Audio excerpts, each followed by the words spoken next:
안녕하세요. 이롤쌤입니다. 요즘 대입 계속 바뀌고 있어서 복잡하고 어려우시죠? 그래서 그 어려우시고 답답하신 그 어려운 마음을 잘 알기에 오늘은 세 번째 영상을 준비해 봤습니다. 지난 영상에서는 대입 공정성 강화 방안의 시작점이 2022학년도 입시에 대해서 말씀 한번 드렸고요. 또 지난번 영상에서는 2023학년도 서울대 교과평가에 대한 이야기까지 자세히 해보았는데요.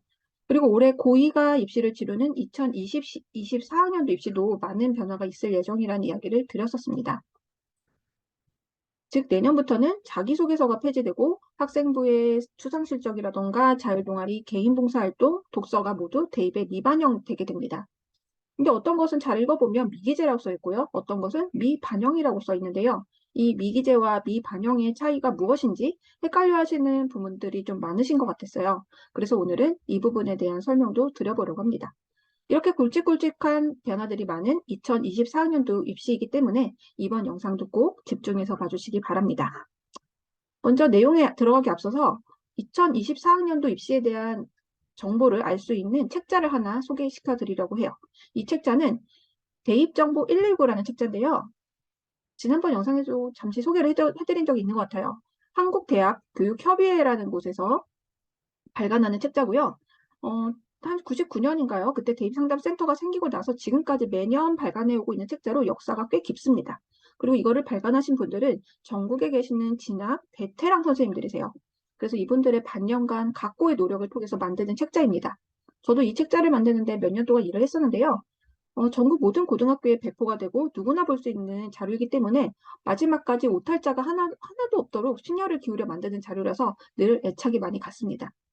이러한 대입정보 119는 대입정보 포털 어디가란 사이트에 들어가서 배너에 대입전략 자료실을 누르시고 여기 게시판에 클릭을 하시면 다운을 받으실 수 있고요.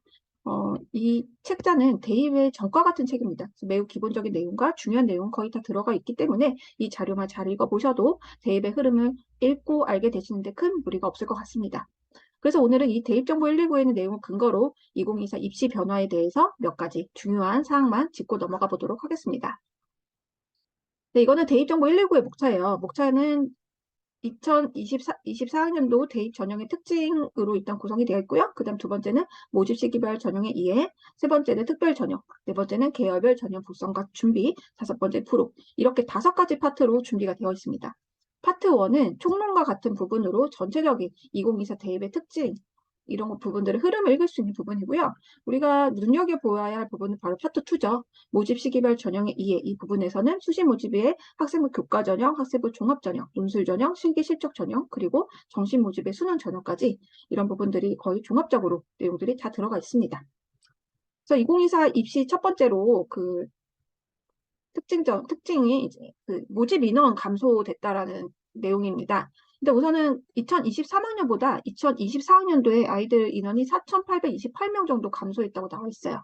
그래서 왜 감소가 있을까 들여다보니까 현재 고2 아이들이 태어나던 2005년에 한 41만 명 정도 아이들이 출생을 했더라고요.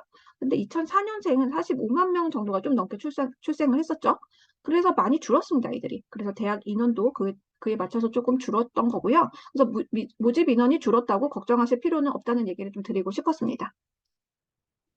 그리고 수시 모집 때 정시 모집 비율이 조금 달라졌어요. 2023학년도 때는 정시 모집 때 수시 모집 때 정시 모집 비율이 78대 22 정도였는데 2024학년도는 79대 21로 약간 1% 정도 증가했죠. 근데 정시 모집 인원은 2023학년도에 비해 한 4,400명 정도 감소를 했습니다. 그래서 많이 줄었네라고 생각을 하실 수도 있는데 그러지 않으셔야 된다고 말씀을 드리고 싶어요. 아까 말씀드린 것처럼 학령 인구가 줄었기 때문에 정시 모집 인원이 줄어든 것이죠. 그럼 어디서 인원을 많이 줄였는지는 다음 표를 보면 아실 수가 있습니다. 이 표는 수도권 대학과 비수도권 대학의 정시 모집과 수시 모집과 정시 모집의 비율을 나타낸 표예요. 수도권 대학은 서울, 인천, 경기에 있는 대학을 뜻합니다. 비수도권은 우리가 그 지방 대학을 뜻하고요.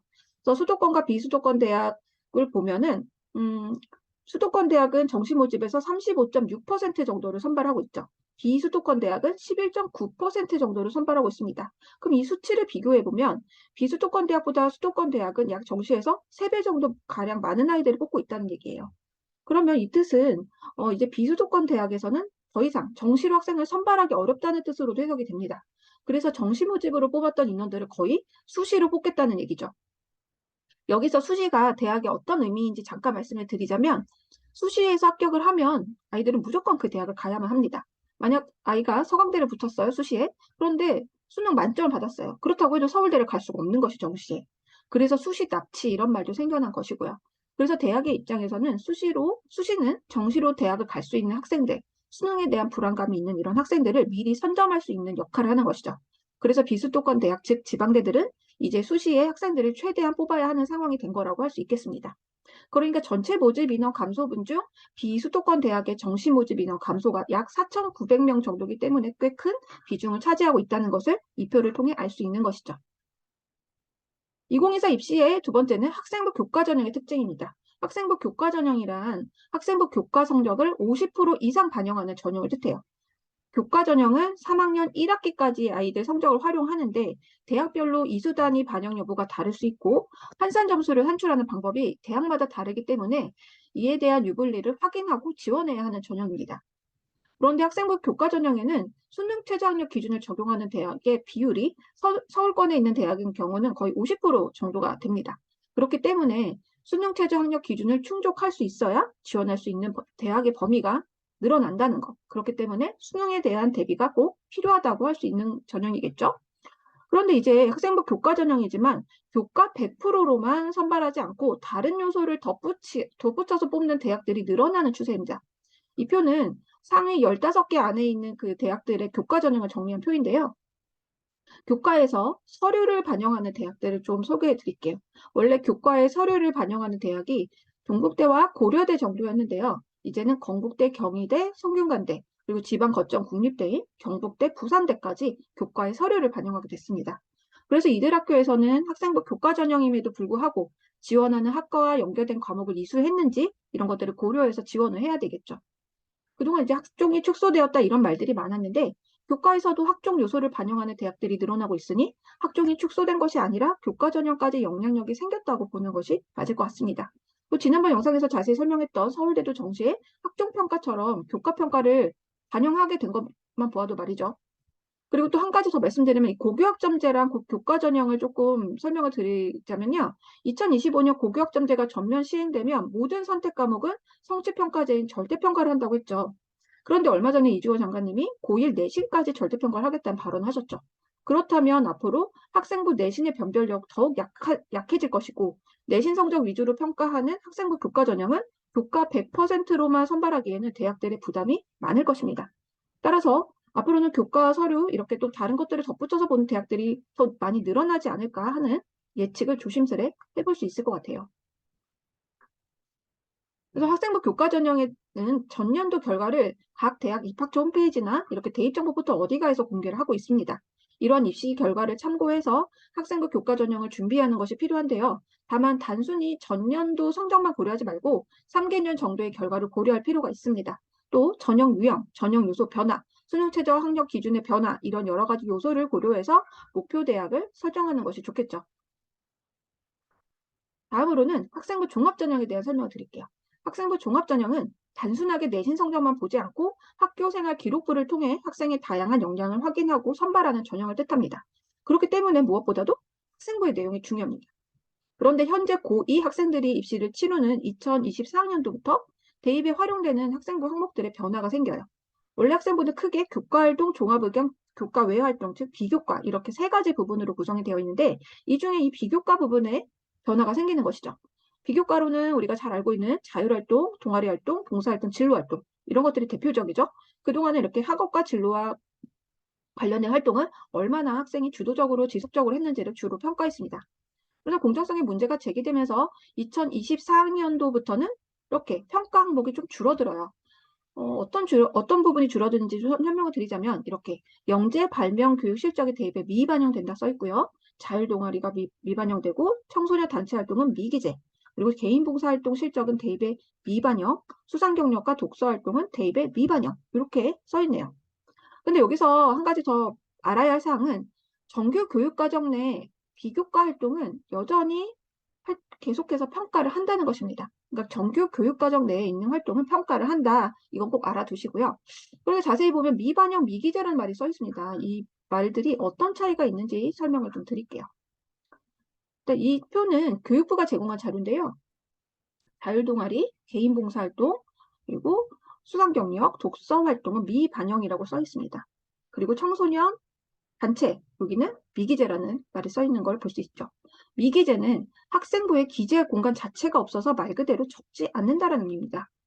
청소년 단체 활동이 미기재라고 되어 있는데 이 활동들을 학생들이 하더라도 학생부의 기재 항목에서 아예 삭제가 되었기 때문에 이 활동 기록 자체를 학생부에 할 수 없는 거죠. 그럼 여기서 학생부 미반영이란 말은 학생부에 기재할 수 있는 공간도 있고 실제로 기재도 하지만 대입에는 반영되지 않는다는 의미예요. 이런 항목으로는 자율동아리, 개인봉사활동, 수상실적, 독서활동 이런 것들이 있는데 이 활동들은 학생부에 기록은 됩니다. 하지만 대입에 보내는 전형 자료로는 이 항목들이 전송이 되지 않기 때문에 대입에는 영향을 줄 수가 없는 것이죠. 그럼 이제 자율동아리부터 미반영되는 항목들을 하나씩 살펴보도록 하겠습니다.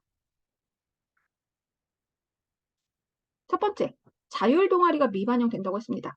즉, 이제부터 학생 스스로 조직한 자율동아리가 반영되지 않는다는 것을 뜻합니다. 제가 고등학교 교사로 대학교 입학사정관으로 있을 때 아이들 학생부를 보면요. 한 학기에 자율동아리를 3개 이상 조직해서 활동을 했다고 기재한 아이들이 있었어요.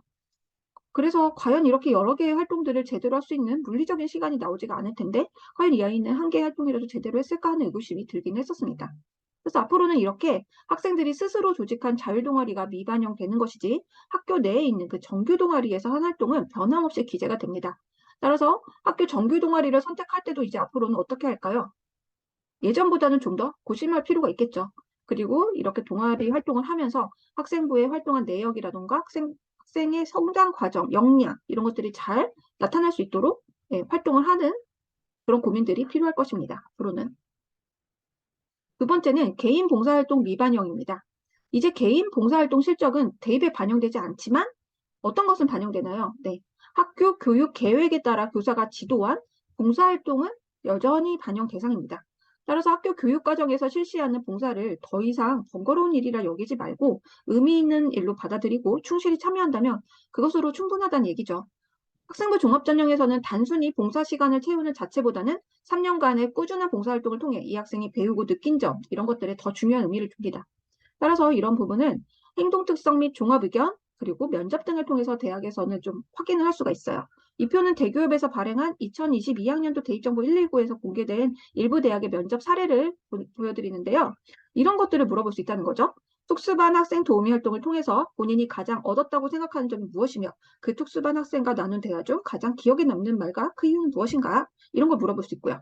봉사활동 중 가장 의미 있거나 기억에 남는 봉사는 무엇이고 그 무엇을 느꼈는지 말해보세요. 또는 봉사활동을 거의 안 했다면 봉사활동을 거의 안 한 이유는 이런 것들을 물어볼 수 있겠죠.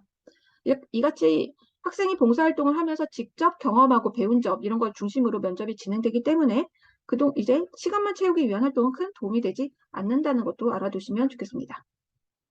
세 번째, 독서 미반영에 대한 설명이에요. 이제 학교생활 기록부에 독서를 미반영한다고 하니까 그럼 이제 독서를 안 해도 되는 것이냐 하고 이런 질문들을 종종 받습니다. 그런데 교육부가 발간한 2022학년도 학교생활 기록부 기재 요령을 살펴보면 이런 내용이 나와요. 중고등학교의 개인별, 교과별 독서 활동 상황은 독서 활동에 특기할 만한 사항이 있는 학생을 대상으로 학기 단위로 입력한다. 이 말은 즉 학생부에 독서 활동을 기재하는 것은 여전히 가능하다는 것이죠. 다만 공정성 강화 방안에 따라 대학 입시에는 반영하지 않는다는 뜻입니다. 그럼 또 그 아래 내용을 읽어보면요. 단순 독후 활동, 감상문 작성 등 외에 교육 활동을 전개했다면 도서명을 포함해 해당 내용을 다른 영역, 교과 세트, 창의적 체험 활동에 입력할 수 있다. 이렇게 나와 있어요. 이제 학생부 항목에 독서 활동 사항은 대입에 반영되는 않지만 수업 시간을 통해 이 학생이 심화하고 연계하고 주도적으로 학습한 독서 관련 내용이 있다면 세특과 창체에 기재할 수 있다는 거죠. 그러면 이제 그렇게 기재를 한 사례를 좀 보여드릴게요. 이 책자는 제가 지난번 영상에도 한번 설명을 드렸던 서울대 입학본부에서 제작한 학교생활 기록부 기반 면접 내실화를 위한 교사 자문 결과 보고서에서 나온 내용입니다. 이 수학 원의 세특 사례를 한번 읽어볼게요. 이 친구는 항상 다른 방법으로 고민을 해보는 시도를 적극적으로 하는 학생이라 써 있습니다.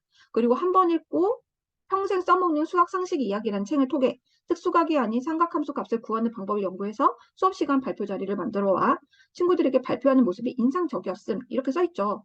즉 학생의 이제 자기 주도성뿐만 아니라 책을 읽고 발표한 내용까지 세특에 잘 녹여낸 사례라고 할 수 있겠습니다. 다음 사례는 정치와 법에서 세특이 그 독서 사례를 쓴 내용을 갖고 와봤어요. 이 학생은 난민에 대해서 좀 관심이 있었다가 인권과 관련된 문제까지 관심의 문제를 확장시켰어요. 그리고 어떤 부분에서 의문을 제기했고 소크라테스의 재판이란 책을 읽었고 이거에 대해서 고민을 심화해 갔다는 내용이 나오죠. 이렇게 또 세특에 독서를 녹여 쓴 사례예요. 이것도. 그리고 아까 또 어디다 쓸 수 있다고 했나요? 창체에도 쓸 수 있다고 그랬잖아요. 그래서 창체에 진로활동이라는 부분이 있습니다. 이 친구는 남북 교류에 대해서 그 토론 수업을 진행하고 친구들과 함께 답사를 기획을 해요. 그리고 학교에 건의를 하고 선생님의 조언을 받아 완성도 높은 답사 그 계획을 세웠죠. 그리고 이 답사 과정에서 지리쌤과 함께하는 우리나라 도시 여행 2 이런 책과 답사 관련 글을 다수 읽고라는 책이 내용이 나와요. 이 학생이 평소 책을 많이 읽는다는 것을 이 진로 활동을 통해서도 잘 보여줄 수 있는 것이죠. 이렇게 독서 활동 항목은 미반영되지만 학생부의 세특, 창체에서 학생이 책 읽은 내용에 대해서 얼마든지 녹여 쓸 수 있는 부분이 있기 때문에 미반영된다고 더 이상 독서를 안 해도 된다는 의미가 아니라는 것은 아셨으리라 생각을 합니다. 네 번째는 수상실적 미반영에 대한 부분이에요. 그동안은 교내 수상실적은 대입자료로 모두 활용이 되다가 2023학년도부터는 한 학기에 한 개의 수상실적만 반영하게 됐었죠. 그리고 2024학년도 내년부터 수상은 학생부 수상 경력 항목은 기재는 되는데요. 대입에는 미반영됩니다. 그러면 대회에 참가를 하는 것이 좋을까요? 아니면 아닐까요? 이런 것들에 또 고민이 생길 수가 있어요. 그럴 때 저는 학생부 종합전형을 준비한 학생이라면 참가할 것을 권합니다. 학생부 종합전형은 학생의 성장을 보여주어야 하는 전형이에요. 그래서 대회를 준비하고 참여하는 과정 속에서 분명 이 학생이 성장하는 계기가 있을 거라는 거죠. 그리고 이런 역량들이 3년간 쌓인다면 수상 경력이 학생부에 적히지 않더라도 대학들은 분명 그 역량을 알아봐 줄 것이기 때문이죠. 이렇게 비교과 영역의 영향력이 줄어들었기 때문에 또 상대적으로 세부 능력 특기 사항의 중요성은 더욱 커졌다는 것을 알 수가 있습니다. 그리고 이제 모든 교과에서 세특 기재가 의무가 됐어요. 그렇기 때문에 정규 교육과정 시간의 수업에 얼마나 열심히 참여해서 개인의 역량을 드러내는 것이 중요한지가 이제 앞으로 더 중요해졌다고 볼 수 있는 것이죠. 그 세특의 수준을 결정짓는 것은 바로 학습 태도입니다.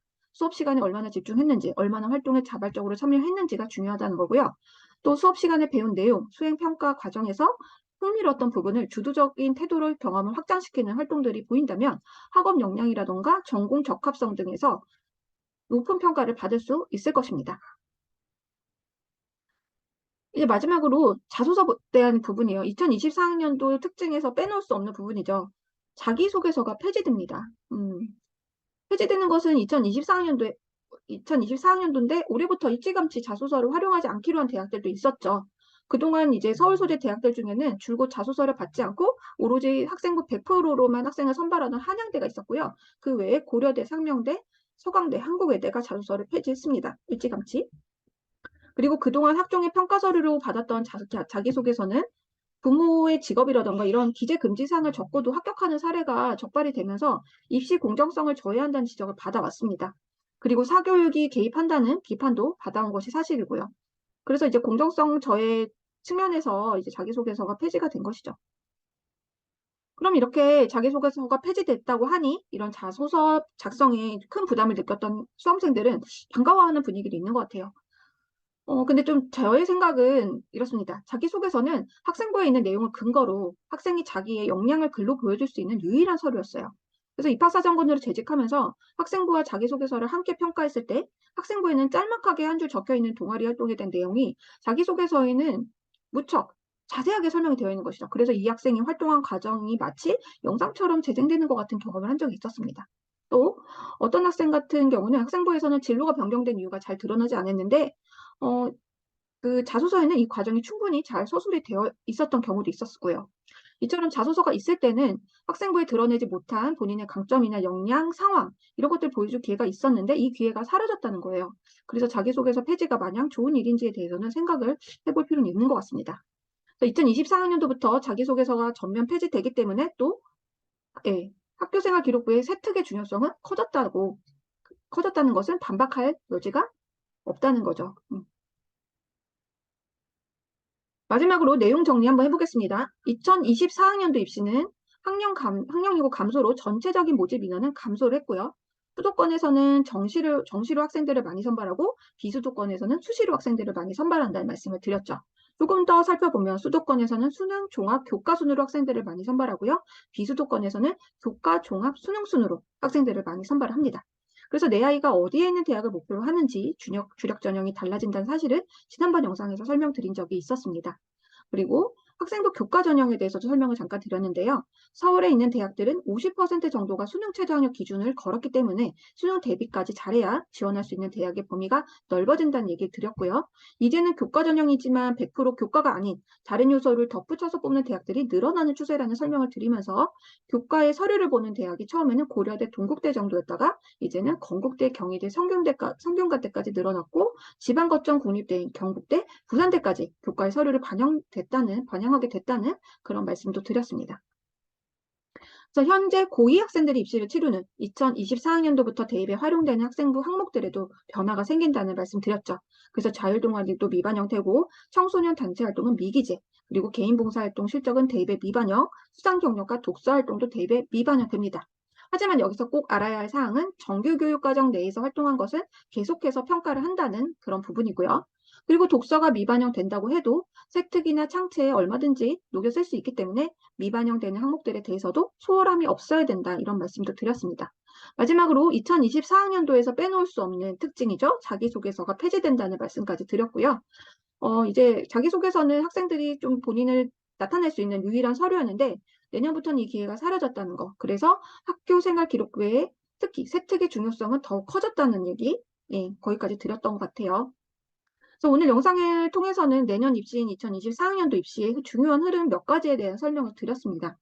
그래서 입시가 이렇게 매번 변하는 것 같고 늘 복잡한 것 같지만 흐름을 읽어가면서 대처를 한다면 우리 아이가 가는 방향을 올바르게 제시해 줄 수 있을 거라 생각을 합니다. 알아야 불안하지 않습니다. 불안하지 않도록 언제나 진정성 있고 학부모님들의 소중한 시간을 아껴드릴 수 있는 정보로 명확함을 돕는 이로울씀이 되겠습니다. 지금까지 시청해 주셔서 감사하고요. 도움이 되셨다면 구독과 좋아요, 알림 설정도 부탁드려요. 감사합니다.